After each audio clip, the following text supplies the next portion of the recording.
Salut et bienvenue dans l'après-match victoire des Brivistes ici au Parc des Sports Marcel Michelin. Ça n'était pas arrivé depuis 2003, victoire 26-21. Pour commenter cette rencontre à mes côtés, Jean-Paul Coat. Bonsoir Jean-Paul. Bonsoir Greg.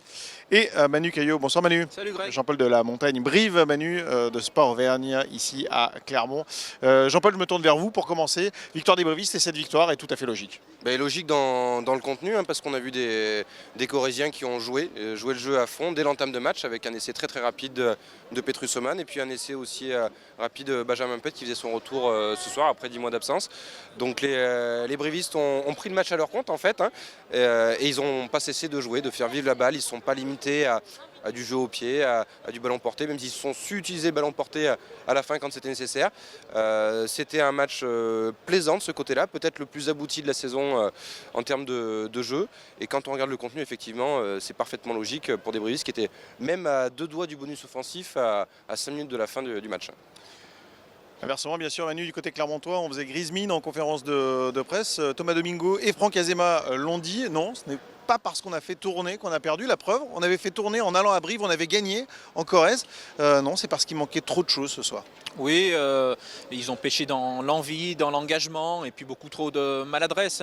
C'est vrai qu'on restait encore sur cette belle victoire face à Toulon la semaine passée dans des conditions difficiles et aujourd'hui, voilà, il y a eu des en avant, il y a eu des plaquages ratés, énormément. Jean-Paul disait voilà, que les Brivistes avaient eu des bons coups à jouer, mais parce qu'aussi que les Clermontois défensivement se sont troués. Alors dès la première action, Rado qui se fait prendre par la paire. Sur le deuxième essai, c'est Cancorier qui se fait prendre et juste avant Stanley était monté en pointe, ça ne s'imposait pas. Stanley fautif sur le troisième essai corrézien. Voilà beaucoup trop d'erreurs aujourd'hui face à une équipe de Brive qui en voulait plus. Il y avait certains joueurs qui avaient peut-être des bons coups à jouer côté clermontois en vue de cette demi-finale européenne. Il y avait une carte à jouer ce soir. Ils auraient pu en avoir une à Grenoble la semaine prochaine. Vu leur prestation ce soir, il y en a certains, je ne suis pas sûr qu'ils voient le Stade des Alpes la semaine prochaine et je ne suis pas sûr du tout qu'ils voient Gerland dans 15 jours. Franck Azema était très agacé à l'issue de cette rencontre. Manu, il était très agacé aussi peut-être parce que Clermont a vraisemblablement hypothéqué des chances de demi-finale directe. Oui, très mauvaise opération comptable pour eux ce soir. Ils étaient bien partis, ils étaient deuxièmes.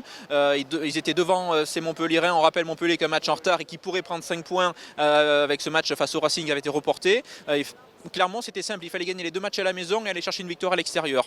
Voilà, maintenant il faut faire un sans faute sur les 3 matchs qui restent et en espérant peut-être un faux pas de ces Montpellierins qui ont un calendrier favorable, qui vont prendre sûrement 3 bonus sur les 3 matchs à domicile qu'ils ont à jouer, peut-être un 4e avec ce match face au Racing. Et il y aura ce déplacement pour eux à La Rochelle, il faudra voir, mais clairement, voilà, ce soir est en ballottage défavorable, on approche, on est en période d'élection quasiment, ballottage défavorable pour ce top 2. En revanche, une équipe qui s'est peut-être rapprochée ce soir des phases finales, c'est Brive. Oui, pour reprendre un peu la comparaison de Manu, on va dire que Brive remonte dans les sondages. Alors, ils avaient 4 matchs à jouer, ils avaient calculé que pour espérer rêver à une 7e voire une 6e place, il fallait en gagner 3. Ils en ont 2 à la maison contre Castres et Bordeaux, ils ont aussi un déplacement à Pau. Alors, on ne pensait peut-être pas forcément que ça serait celui à Clermont qui serait gagné à l'extérieur, et c'est fait. Il y a encore 3 matchs, donc 3 possibilités de mettre des points de côté pour aller conserver cette 6e place qui est la leur aujourd'hui.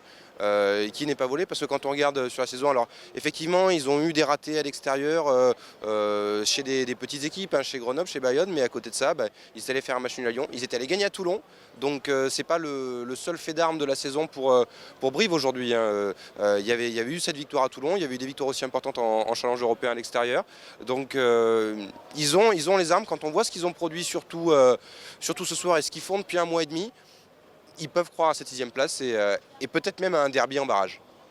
Ce serait beau. Oui, ce serait beau effectivement. Messieurs, il reste 3 journées de top 14 pour savoir qui ira en phase finale. On suivra bien sûr toute l'actualité du rugby, du CA Brive Corrèze et de l'ASM Clermont Auvergne sur les sites de la Montagne et de Sport Auvergne. Merci messieurs. Bonne soirée. À bientôt, Merci. ciao.